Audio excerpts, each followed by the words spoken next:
and welcome to That's What I'm Trying to Tell You, the podcast where women from different generations sit down to share their unique perspectives on life, current events, and everything in between. So join us as we navigate through topics with laughter, a little wisdom, and a whole lot of authenticity. Kat sent out a really funny thing a few days ago about how Gen Z is apparently offended by the thumbs up emoji. I don't know how you guys feel about that. I know how I feel. Yeah, I guess the idea was that, if they're working and they send, like a text, a work text, and somebody replies with a thumbs up, that they somehow feel that's passive aggressive negativity directed towards them. Say And I'm just, right? It's like, to me, who decided that, like, why did they decide to feel that? I yeah. highly doubt that that was the intention. Mm-hmm. Because the whole rest of the world looks as a thumbs up as just a quick, "Yeah, Good. sounds great. Yeah, Got sounds it." great. I don't care what they think. I'm just gonna say, Just gonna go there. I'm gonna be honest with it. I don't care, and I don't care about their acronyms or any of this other stuff that they do. Yeah. Get it together. Well, they might be taking care of you one day, which could be scary And for you you, know right? what? I They don't will know. get their shit together if they're gonna take care of me. That's crazy. That's Yeah. craziness. Yeah, as a millennial, they've made fun of us for the millennial pause where we're used to video cameras where you hit record and you have to speak like 2 seconds later because there's a delay. And so now you push record and it starts recording. So they were making fun of us about like, oh, look at the millennials actually pause when it's already recording. So That's very bizarre, like, yeah, yeah. I mean, to me, that's a bizarre thing to get after somebody for. Yeah. Seriously? It's so petty. And that's kind of how I feel about Gen Z. Sometimes they're like, I'm of two minds about them. I appreciate their authenticity in that they don't put up with BS, right? But that also comes off as rudeness a lot of Well, times. I read You this know? whole thing about this Gen Z stare. Have you heard about the Gen Z stare? Yes. And to me, I'm like, how is that anything but rude? If somebody speaks to you, you are supposed to respond back. Yeah. Yet they say, well, that's just performative. What do they call it? Inauthentic, like, Politeness, right? That's See, here we performative go. politeness. I'm like, when did politeness become performative ever? right. I agree. And why are we even having a conversation about something like that? Here I go. Okay, it's happening, and I think because we're all from different generations, it is off-putting because most of the three of us at this table were definitely raised to speak to strangers, no matter how you feel or what's going on in your head. Mhm. It's rude to not talk to somebody, and then so when you have this whole new generation come out, we're like, we're not doing that. It's just bizarre. It's like foreign to us. Like, Well, I why mean- would you do? There's no reason for you to be that way. Right. I Like, mean, well, how is that helping society? I mean, the fact of the yeah, matter is we live in a group society, right? We're not just out on the plains in our own little hut or something, Mhm. right? We all live together. Society has to function. That's why there's certain rules of behavior.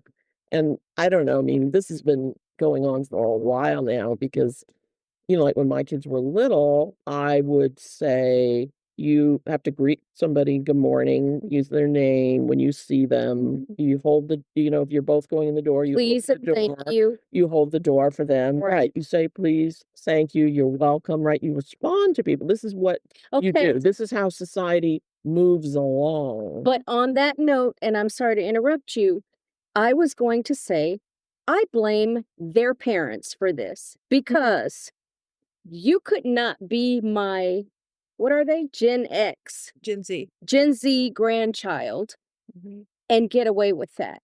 I think that a lot of Gen Zers have younger parents. The parents grew up with technology and cell phones and were not paying attention. And this may sound archaic to some people, but they were not present. They were able to hand tablets to these kids and they kind of formed their own thing. They weren't there like, wait a minute. Is Did that you is hear that that person say hello and you didn't say anything? I give you an Yeah. example. Well, I'm just trying to I understand what you're saying. I'm just trying to think like, okay, so we're talking Gen Z strictly. So we're talking about people that are what, 18 to mid-20s? Some of Yeah. these kids So have 40, the 45-year-old parents. the official age is Gen Z is from 1997 to 2012. So the youngest is 2025 is 13, and the Okay. oldest would be 28. Okay. 28. Okay. Yeah. Yeah, so I guess that's sort of in the beginning because like Yeah. I have a son who's at the top end of Mhm. that Gen Z, but I'm like, he didn't He have a definitely did. tablet or He was phone raised or by anything you. You like also that. monitored that Yeah, because I was witness to it, and I know what I did for my child. You right. have to do that. I have And never I will say your son he's more like a millennial than a Like, Gen Z, yeah, I would say.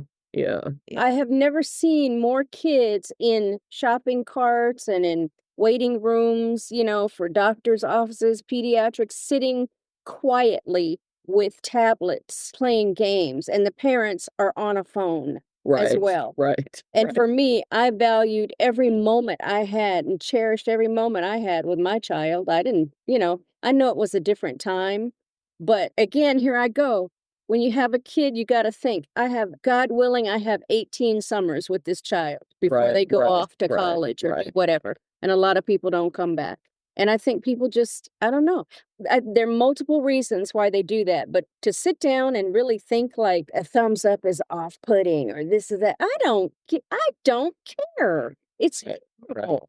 My thing is like, do you need to nitpick every little interaction that makes you feel uncomfortable No, from your own interpretation too? Right, It's right. not like it's been Well, it's like established. right, it's not like that person is doing that on purpose Yeah. and to make you feel that way, but I mean, I guess that's why they get that nomenclature assigned to them as being like the snowflake generation, right? They're Mhm. just like so fucking sensitive to every little thing, yes, and there's all this triggering shit. I mean, Yeah. I just find that really odd. you're triggered by what? I'm Yeah. sorry. Yeah, but also it's like uncomfortable feelings or whatever, that's sort of a part of being alive and existing, Mhm. right? You can't expect to never have a negative feeling. And who says that's so bad to have a negative feeling Right. once Thank in a you. while? Right. To Right, experience like something like peer pressure or public embarrassment. Yeah, right, okay, you don't right. like going through that, but it's like in your head, you're like, oh, I'm not doing that shit again. That was Exactly. weird.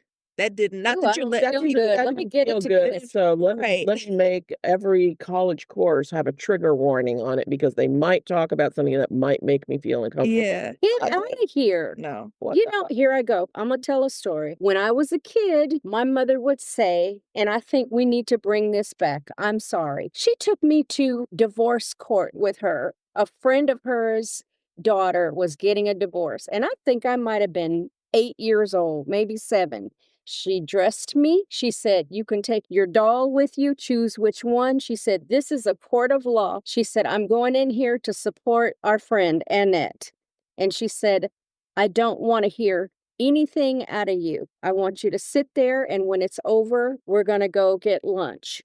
Don't make me have to look at you. And that was enough. And I sat there and I could tell you right now at this age, I still remember that. I sat there and the same thing happened on Sundays in church. And you shut up and you were fine. And I was fine. you're And I not didn't looking suffer back. from it. I'm Right. not all fucked up in the head. I didn't have to go to therapy for it either. Right. Guess what? Right. And I think I Right. raised a pretty fine daughter Mhm. as a result of learning those things. So I'm saying that about these Gen Z. Zers Z is in Z. and their parents, because a large portion of who you are is a result of the parenting that you had.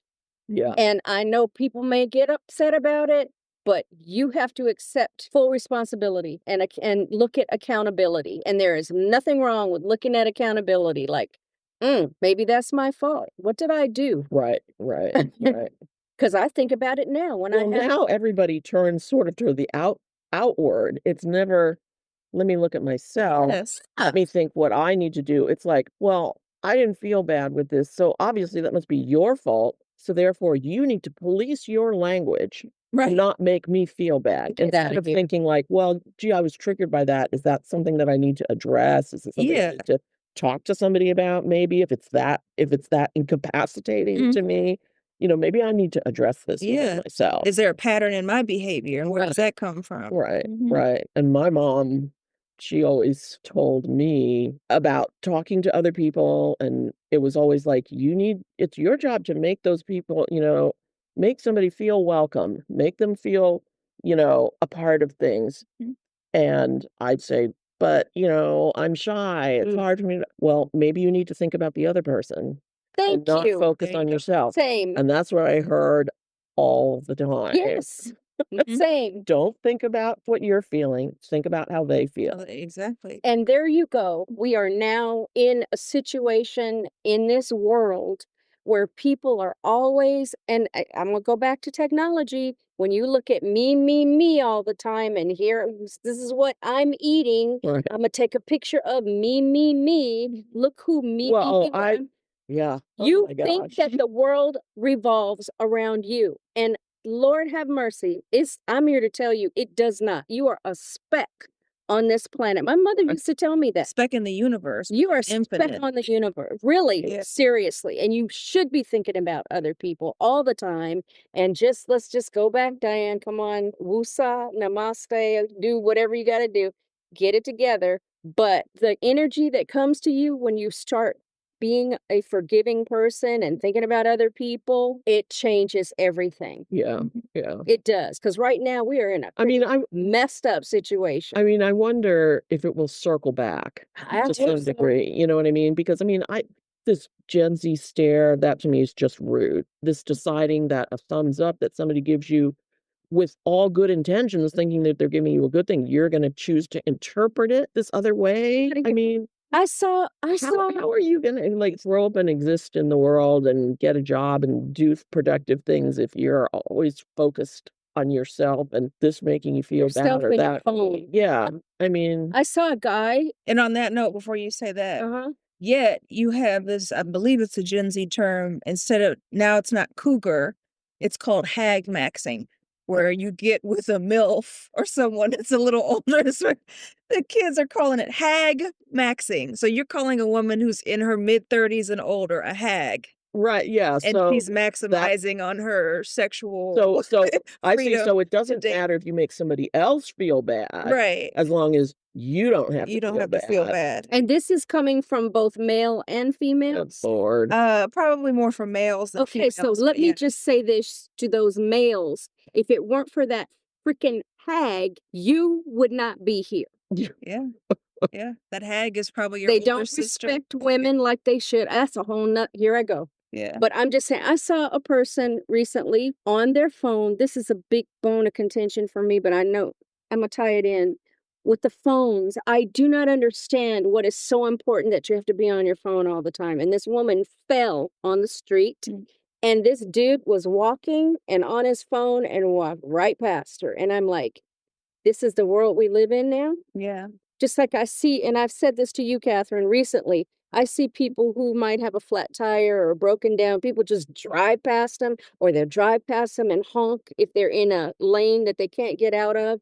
And I said, was it to you or you, Jay, that when I was a kid, every time you saw somebody would pull over, Oh, yeah. But I mean, to yes, help somebody. but They don't do that now. I do have to just add the caveat that if I am a woman and and I have a flat tire, I'm on the side of the road, I would be very leery of some man stopping. It would make me very nervous, Yeah, I think I'm of that mind too, you to know? a certain extent.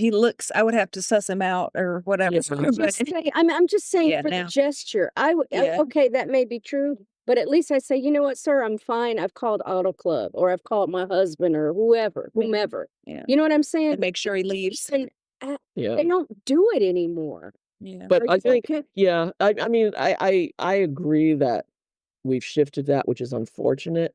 But I also think part of the reason is because there's been, for the very reasons that we'd be scared maybe if a man stopped and we were by ourselves on the side of the road.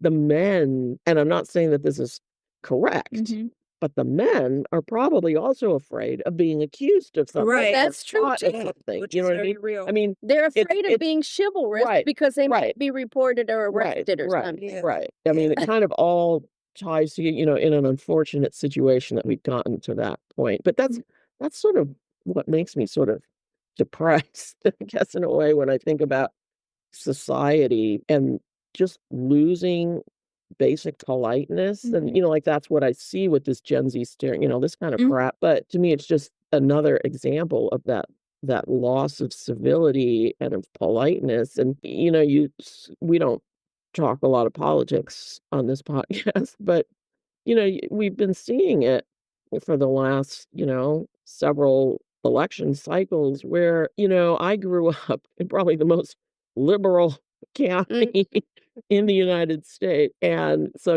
I grew up with like a deep dislike, we'll say, of anything that was like Republican and conservative. But when I look back on it now, I'm like, you know what? At least you could really disagree with people, but there was a certain amount of genteel discussion, even if you really disagreed with that person's point of view, and you did feel like Some civility. yeah, there was civility there. There was respect for the other person, even if you disagreed with them. But then at the same time, the people that you had in office, by and large, you felt were intelligent thinking beings, even if you didn't agree with their point of view. But now it's just so sad that, right, there's no civility. People attack each other on things that really have nothing to do with their ability to govern. Right. And you have really uneducated, not intelligent people that actually get elected to office on for weird, bizarre reasons. Well, I mean, I don't want to talk politics either, but based on, I guess I can say this. I'm not a Trump supporter, but any man that made the statement, even if I loved Trump, who said, grab him by the you know what, I Yeah. can't believe that any woman in the entire world would cast their vote for a man who said Right, that. right, I can't. right. Now, the other thing that I want to say about that, what you grew up in another part of California. I find, I have Southern roots, familial roots, and I find that Southern California is one of the worst places for manners and this kind of behavior. It's terrible. These people are just different out here. So I'm gonna just leave that on the table. No, yeah, I think that kind of ties into what I was going to say. I think that the root of all this is a communication issue. The fact that you're misinterpreting what people are telling you or what you pick up from an emoji.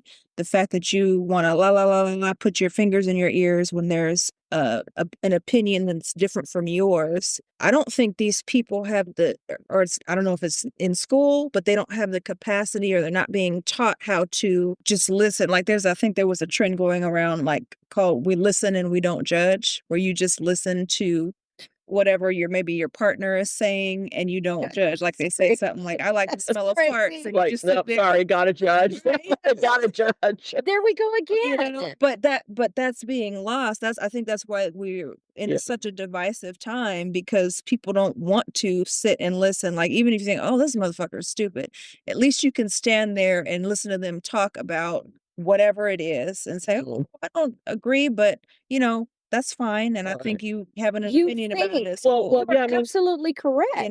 we've gotten, just talking about the college campuses, like I'm not a Trump supporter either, but he's not incorrect when you talk about universities being just like the homes of the left, Yeah. because you pretty much are not allowed to have a conservative opinion at a university, Nope. It's the best way these to get days. fired. Yeah. Yeah. And everybody wants to go on and on about free speech and stuff like that. But yet, if a conservative speaker wants to come to university, all of a sudden there's all these protests and people are accusing them of hate speech and everything just because, well, it's something that they don't like, Mm-hmm. and it really, Even if they might be right, even if you go back and actually listen to what that conservative said, and then you go do your research, like, oh, actually, they're right about that particular thing. right. Even if I still don't agree with it. Right, right. Right. And I mean, people do have a right to another opinion, but if you Absolutely. just, everybody now, what they do is if you don't like that person's opinion, you find the most extreme thing to align them with, like, "Oh, I see, you must be a Nazi." Right. Because you're saying that, it's like, What? And then I'm gonna go seriously? on TikTok and I'm actually gonna Right, call you out about right, it. I'm gonna call you out about it. Yeah, exactly. That's Crazy. just Exactly. tantamount to what people do when you know how you read a product review? Uh-huh. And I I gotta say, I read something the other day. It was some product I was looking at. It happened to be furniture. And someone actually put a review about the box being dented when they got it. Oh, And yeah, And it I didn't mean, affect the quality of the But- book. but, you know, I'm just saying, you know, they do that with everything. That's why we live here. That's why we have freedom of speech. Let people be. And that's what I'm saying. I don't mean to just attack these kids, but all I'm saying is Well, no, it's not an attack because every doing that. generation has. I expect you to speak to me. I had a Mhm. person that I saw recently who happened to be a neighbor, and they have young kids. And I said hello to this child who happened to be a boy, and the mom is there and she's on her phone. And I see them, but I said, "What's your name?" Because we see them all the time. He just looked at me and I said, the second time I gave my name and I said, "What's your name?" He looked at me and I looked at the mom. I said, "Is he mute? Does he not speak?" "Oh, she asked you a question." She stops from, you know, her texting. That's what I'm talking about. See, I blame the parent in that situation. You see me, I'm older. And not only that, in that moment as a parent, I would think that it's a teaching moment, right? You use real life situations to teach your kid. You're Mhm. teaching him accountability in that moment. Oh, let me talk to this lady. She's a stranger, but let me just talk to her because that's what you're supposed to do. Sees me every day. Yeah, I know. So, well, so we're talking about Gen Z, and I just thought I saw this funny thing, and it's talking about how well, we were mentioning the parents of Gen Zers, right? So apparently, this is a thing that parents are tightly clinging to their college-aged kids through digital surveillance, logistical micromanagement, and hyperactive participation in face groups. So they put tracking devices on their kids, like, like an Apple tracker, I guess. And then, of course, the kids are dependent on them for money and everything. And so now they've apparently, at these different universities, there are all these support groups for parents. And these parents all get on there to like talk about arranging play dates for their college age students, helping them get together in groups. That's insane. Oh my And God. what to do about certain instructors who aren't being nice enough to your Hey, kid. You're making And me sick. Really? And That's I mean, crazy. and I heard about this, like what now, maybe 5, 6 years ago, when a woman who was a college counselor at Stanford came and gave a talk, and she was like, it's really crazy now because, like, if a kid has an issue with a teacher or a grade, she goes, "I'm getting calls from the parents about this." It's not even that the kid will come in and say, "I'm having a problem with this professor," or whatever, Lord have but mercy. the parents are in there, and the parents are doing all this. So I'm like, I think we do have to lay some of the blame for Yeah. this coddling of these people and their feelings and everything, right? It does seem to get laid right at the feet of the parents there, Mhm. right? That you would actually do that. I mean, when my last kid went to college, I went to the introductory session right after moving in for parents, and they were like, "Oh, there's all these different groups you can join, and you can get on such and such so that you can see the grades for your kids and all of this. And, you can see like what are the requirements and what should they be taking when." And I was with my older son because this was my younger son's college. And I just looked at him. I said, "You know what? I'm not going to any of those talks because number one, he's old enough to figure out what he needs to take. Yes, He's old enough yes. to figure out, well, if this is my major, this is what I want to take.